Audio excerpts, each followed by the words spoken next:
Today we're gonna talk about part two of Judy Garland, my mom's abuse against me. A scandal part two. Um, she. So here we have. I have everything to her. She would give me $20 a day. A day whenever she felt like it. That was the only food. I only had one food option, the grocery store next door. And I'm a cigarette smoker.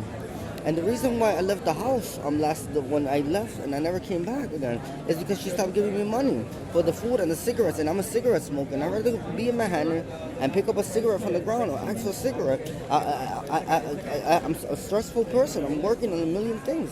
So I took my backpack, I dressed, and I left because they put a little business card. Willie's daughter. What's her name again? Her name is Miranda. No, ABC. Fernanda Gonzalez is the police officer for the 42nd Precinct. Fernanda Gonzalez, 7/16/1989. So 1989, 88, no, 89 is the date of birth. And she gave him a little card, and then when I went to go try to look for cigarettes or something, I came back, they put a little card saying that I have to show up at the 42nd Precinct or call. And I can't deal with that no more. Every day the cops call me, and I'm not doing nothing wrong. So I took my backpack, I put some nice jeans on, and I left, I'm tired of getting the cops call every day for no reason.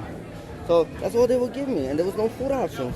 She threw me, and on July 7, 2021, she threw me in the empty third floor unit on the rental property, and she said to have me sleep in the floor with no electricity and no calefacción and no phone. On 6/4/21, I was I was in 4 hours and 24 minutes for psych evaluation, which I was released because I was okay. I had no intention to go home. I took an Uber back to I took an Uber back to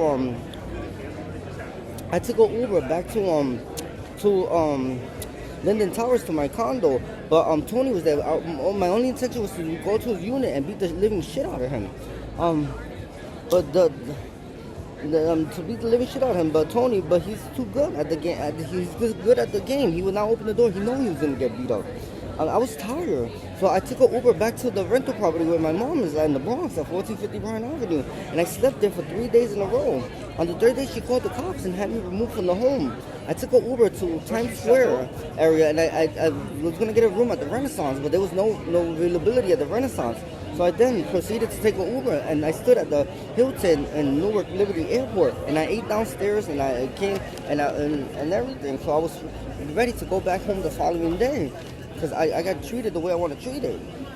That's how you treat me, like they treated me at the Hilton or the Renaissance. On July 17, I went to New York City to ask her for money. I needed a haircut and food money, and the dogs were there. She never answered the phone, and she never opened the door. I left after an hour and 32 minutes with only $10.32 to my name. I took public transportation. On September 7, 2021, I went to the Bronx to see her again to ask her for the deposit box of my paperwork. I still needed money for a haircut and food, and I was there for 4 hours and 17 minutes. She would not answer. She directly called the EMT. I left my cigarettes in the stoop.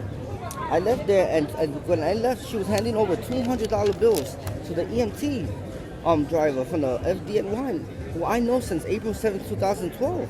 He does not take bribes. I came to get my cigarettes, and she stomped and stepped on my cigarettes like a mad woman. I only had $17.30 to return home. The public transportation on September 7th. The night before, they did let me sleep.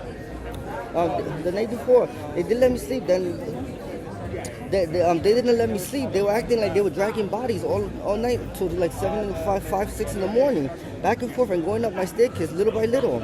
I ran out of laundry, and I had the worst outfit left that day. They kept screaming in the daytime all day. They never slept, screaming back and forth like crazy maniacs all day. He acted like he was hitting my mom. It sounded like he was hitting my mom and everything. I left. I was scared. I called the cops 3 times to have him removed and arrested, and nothing. No one got arrested.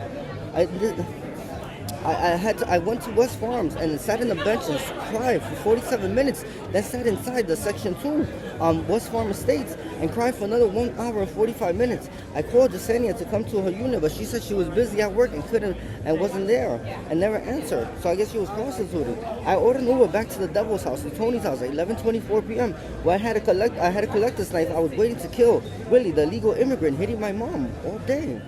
Joe DiMaggio's grandson was there to greet me, and he took the collector's knife, so I wouldn't do anything to Tony because Tony's a scary cat. And this is there's much more to this. Maybe we have a part 3 tomorrow, but this is why Judy Garland does to me. Judy Garland, that's why she hid from Hollywood, because she's very abusive, and she was gonna do this to celebrities. When she didn't like someone or she didn't get an award, she was gonna go after you like a crazy maniac. Because she wants to be in charge. And that's all she wants, to be in charge. And she doesn't understand that in charge means I was suffering.